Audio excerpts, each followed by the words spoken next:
내가 내 하나님 여호와의 말씀을 삼가 듣고 내가 오늘 내게 명령하는 그의 모든 명령을 지켜 행하면 내 하나님 여호와께서 너를 세계 모든 민족 위에 뛰어나게 하실 것이라. 내가 내 하나님 여호와의 말씀을 청종하면 이 모든 복이 내게 임하여 내게 이르리니 성읍에서도 복을 받고 들에서도 복을 받을 것이며 내 몸의 자녀와 내 토지의 소산과 내 짐승의 새끼와 소와 양의 새끼가 복을 받을 것이며 내 광주리와 떡반죽 그릇이 복을 받을 것이며 내가 들어와도 복을 받고 나가도 복을 받을 것이니라. 여호와께서 너를 대적하기 위해 일어난 적군들을 내 앞에서 패하게 하시리라. 그들이 한 길로 너를 치러 들어왔으나 내 앞에서 7길로 도망하리라. 여호와께서 명령하사 내 창고와 내 손으로 하는 모든 일에 복을 내리시고 내 하나님 여호와께서 내게 주시는 땅에서 내게 복을 주실 것이며 여호와께서 내게 맹세하신 대로 너를 세워 자기의 성민이 되게 하시리니 이는 내가 내 하나님 여호와의 명령을 지켜 그 길로 행할 것임이니라. 땅의 모든 백성이 여호와의 이름이 너를 위하여 불리는 것을 보고 너를 두려워하리라.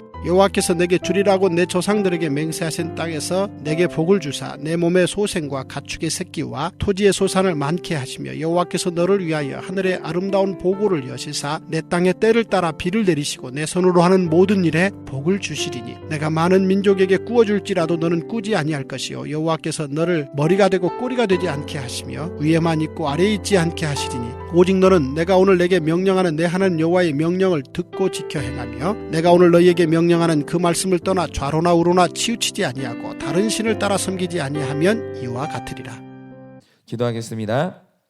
하나님, 오늘 우리는 주님이 우리에게 제시하시는 그 언약 앞에 서 있습니다.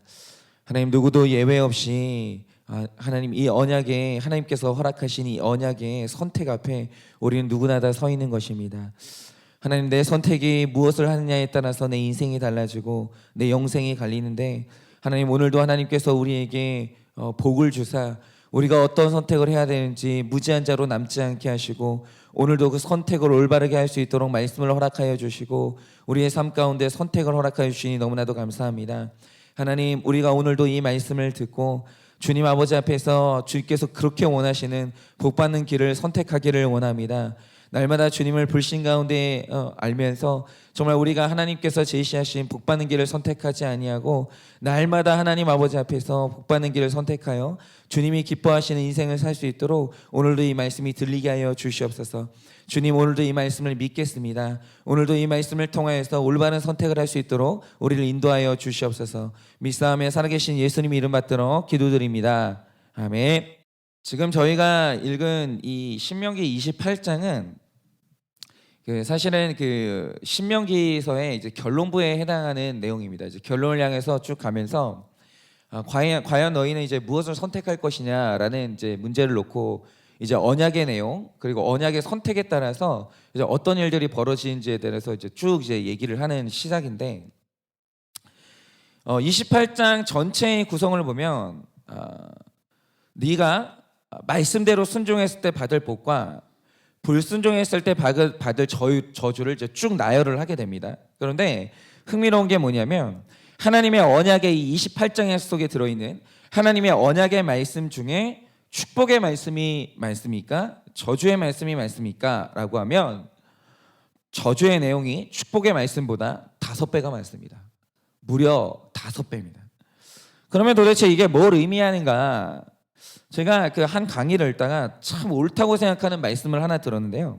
이 28장의 이제 그 내용의 구성을 보면 축복의 말씀이 가장 처음 그 수많은 5배가 많은 저주의 말씀 중에 축복의 말씀이 가장 처음 그리고 가장 전면과 중앙에 나오고 그 다음에 5배 많은 저주의 내용들이 그 주변을 감싸고 있다는 거죠. 그래서 이 문장의 이제 구성을 보고 이제 어떤 분이 뭐라고 표현했냐면 하나님의 복이 뭐냐? 하나님의 복이 뭐냐라고 할 때 하나님의 복은 고난이라는 보자기에 쌓여 있는 것이 하나님의 복이라는 거예요. 그러니까 겉으로 보면 고난이에요.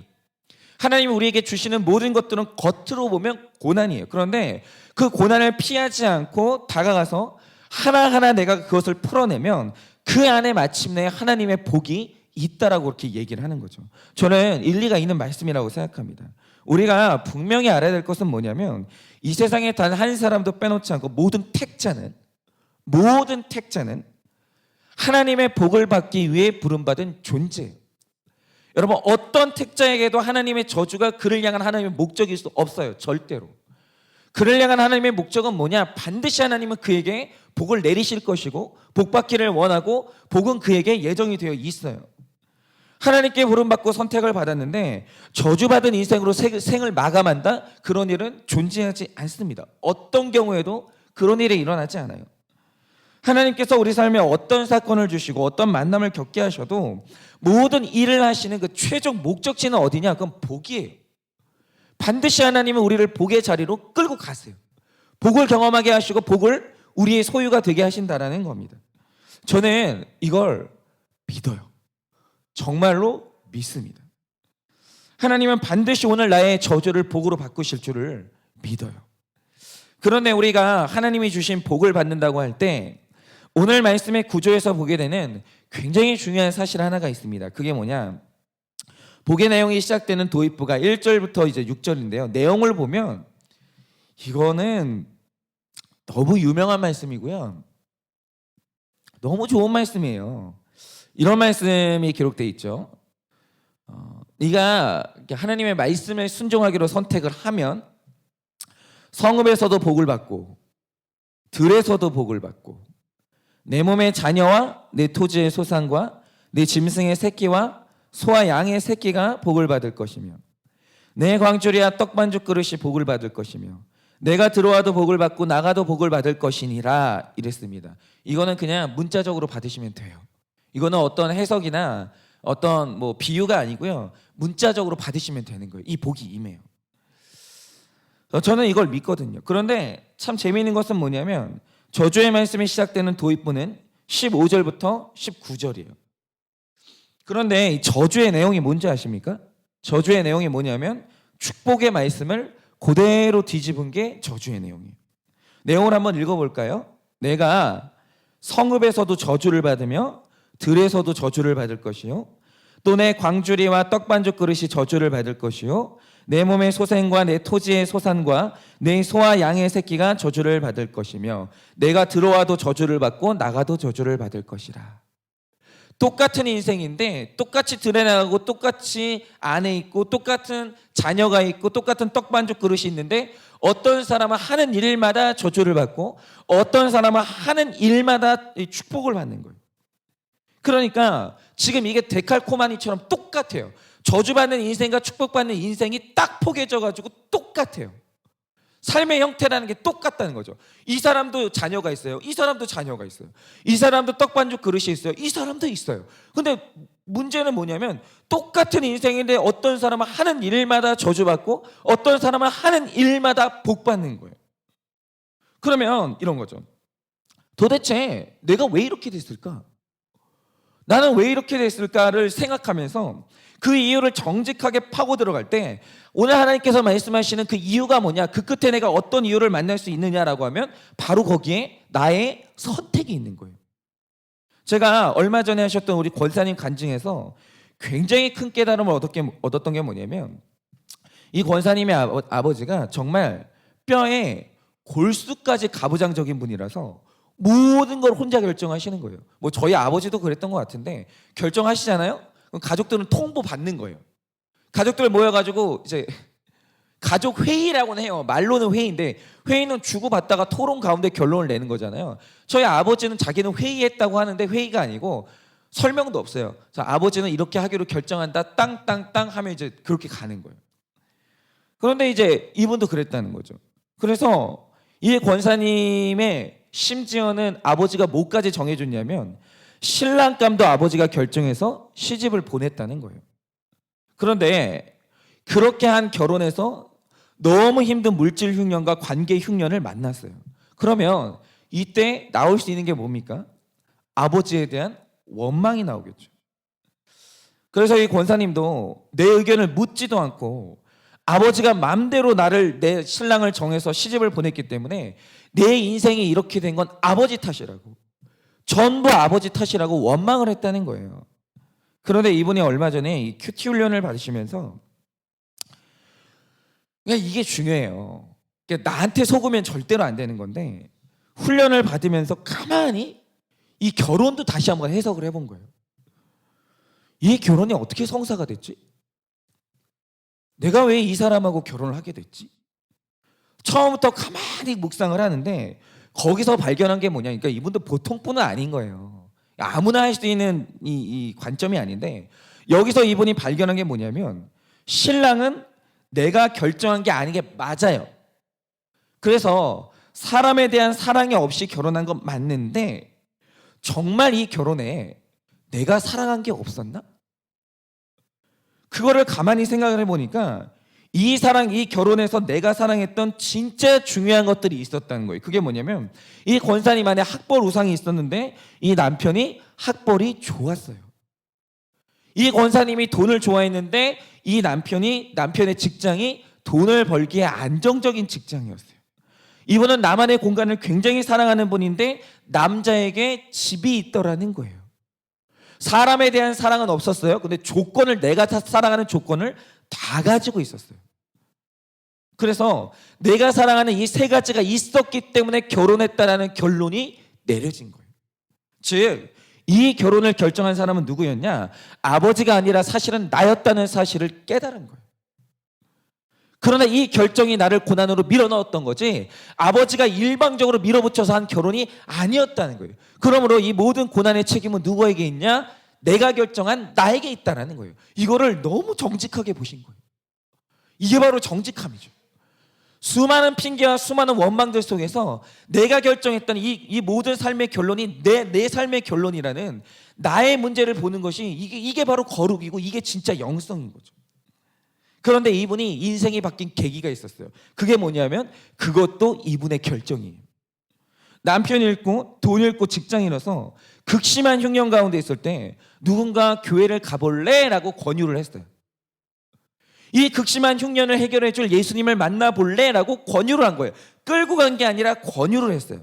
그런데 이 권사님이 간증한 게 뭐냐면, 내 인생에서 거의 모든 건 내 마음대로 나 혼자 결정한 게 없었는데 내 인생에서 누구의 간섭도 받지 않고 오로지 나 혼자의 자유로 결정한 유일했던 게 뭐냐? 그게 예수 믿기로 한 결정이라는 거예요. 예수 믿기로 한 결정은 그 누구의 말도 듣지 않고 나 혼자 내렸던 결정이라는 거예요. 그런데 이 결정이 또한 이 권사님의 인생을 180도 바꿨어요. 예수님을 만나는 순간 고난이 축복으로 바뀐 거예요. 맞습니다. 우리에게 어떤 고난이 왔어요. 결혼 생활에 고난이 올 수 있어요. 물질의 고난이 와요. 직장의 고난이 와요. 질병의 고난이 왔는데 이 고난의 시작이 어디서부터였나? 정직하게 들여다보면 그 끝에 뭐가 있냐면, 처음에 뭐가 있냐면 하나님의 뜻과 상관없이 내리는 나의 결정이 있었다라는 거예요. 내 책임이에요. 여러분, 오늘 내가 내 배우자와 왜 이렇게 갈등 관계를 겪습니까? 이유는 뭐냐면 내가 그 결정을 했기 때문이에요. 내가 이 사람을 선택했기 때문이에요. 바로 나의 결정이 언제나 모든 문제의 원인이라는 거예요. 그리고 내가 받는 복도, 내가 내리는 모든 결정이 그 원인이었던 거예요. 그러므로 나오미가 그랬듯이 나의 잘못된 결정을 뒤집는 유일한 방법이 뭐냐? 정반대로 유턴해서 하나님의 뜻대로 다시 결정하면 돼요. 그러면 되는 거예요. 그러면 저는 100% 믿기로 오늘 말씀에 기록된 복을 하나님께서 주실 줄을 믿어요. 그러니까 저주를 받는 것도 복을 받는 것도 언제나 그 끝에 나의 선택이 있는 거예요. 그러면 우리가 여기에서 꼭 물어야 될 질문이 있죠. 그러면 어떻게 해야 하나님의 뜻대로 결정할 수 있는가? 뭐가 하나님의 뜻대로 하는 결정인가? 이게 굉장히 중요하지 않겠습니까? 그래서 제가 신명기를 묵상하면서 발견한 이 세 가지 기준을 좀 나누고자 하는데, 첫째로 뭐가 하나님의 결정이냐라고 할 때 첫째로 어떤 결정을 하시든지 이타적인 결정을 하면 그거 하나님 뜻이에요. 이타적인 결정을 하면. 그러니까 많은 분들이 오해를 하시는 게, 이타적인 게 뭐냐라고 하면 손해는 내가 다 보고 오로지 모든 이득을 다른 사람에게 돌리는 것, 그러니까 오로지 남의 인생을 위해서 사는 것이 이타적이라고 하는데 그거는 노예 생활이고요. 여러분, 이타적인 건 그런 게 아니에요. 여러분, 그거는 이제 치우친 이타심의 개념이고, 신명기의 말씀을 보면 하나님께서 어떤 사람에게 포도원과 밭을 주세요. 그러면 여러분, 그 포도원과 밭의 소출은 거의 누구 거예요? 90%는 내 거예요. 아니, 내 거라고요. 그런데 거기서 이타적인 게 뭐냐? 90%는 내 것이고 내가 누리는데 그 안에서 하나님께 드리고 이웃과 나눌 10%의 여유를 가지는 것. 곡식을 추수하면 다 내 건데 그 중에 이제 추수를 하다가 나달 몇 개가 땅에 떨어져요. 그러면 절박한 이웃을 생각해서 그냥 놔두는 것. 이것마저 절박한 내 이웃이 생각나는 것. 그게 언제나 이타적인 사고예요. 예를 들어서 제가 정말 존경하는 평신도 지도자들이 있는데 그분들이 뭐 가정 내팽개치고 남편도 없고 자식도 없고 오직 뭐 교회에 붙어 사는 치우친 분들이 아니에요. 언제나 진짜 영적인 사람들은 밸런스가 있어요. 내 가족 잘 돌보고 나에게 집을 주시면 내 취향대로 꾸며요. 내 취향대로 꾸미세요. 그게 여러분 집 아니에요. 여러분 취향대로 꾸미세요. 꾸미는데 그걸 잘 누리는데 언제나 그분들이 집을 얻을 때 반드시 포함하는 게 있어요. 그게 뭐냐면 우리 식구 살기 좋은 집을 찾는데 이 집이 손님도 대접하기 좋은 구조인가? 그걸 포함시켜요. 우리 식구가 살기 참 좋은 집을 이제 고르는데 그런데 이 집에서 소그룹도 하기 괜찮은가? 이걸 반드시 포함시켜요. 내 이웃이 내 결정의 고려의 대상이 되는 거예요. 보세요. 집은 일주일에 5일 이상은 우리 가족의 공간이에요. 그런데 내 공간의 하루나 이틀은 교회 식구들과 구원의 목적으로 쓰는 거예요. 이 집의 목적도 있고 나도 이 집의 목적에 나도 있고 내 가족도 있지만 거기에 이웃을 고려하는 거예요. 그들이 찾아오기 쉽나? 찾아와서 편할 수 있겠나? 그 집에 필요한 식기를 살 때 우리 식구들의 숟가락을 사요. 그런데 손님들이 쓸 숟가락 몇 개를 더 사는 거예요. 이렇게 뭘 해도 내 인생의 결정 안에 이웃을 고려하고 이웃을 포함시키는 것. 이게 바로 이타적인 결정이에요. 여러분 그 이타적인 결정을 하나님이 굉장히 사랑하세요. 그 떨어뜨린 내 이웃을 생각해서 내 포도원의 소출을 떨어뜨린 거 그냥 주워가라고. 근데 그게 많지도 않아요. 양이 90%는 내 거고 10%가 떨어지는 거예요. 그런데 그 이타심을 하나님이 굉장히 사랑하신다는 거예요. 그리고 두 번째가 중요한데요. 두 번째는 뭐냐면 말씀이 있는 공동체의 묵고한 결정이 하나님의 뜻대로 하는 결정이에요. 그러니까 성경을 보면 모세와 여호수아가 뭘 해도 묻고 결정해요. 이걸 참 잘해요. 물어봐요.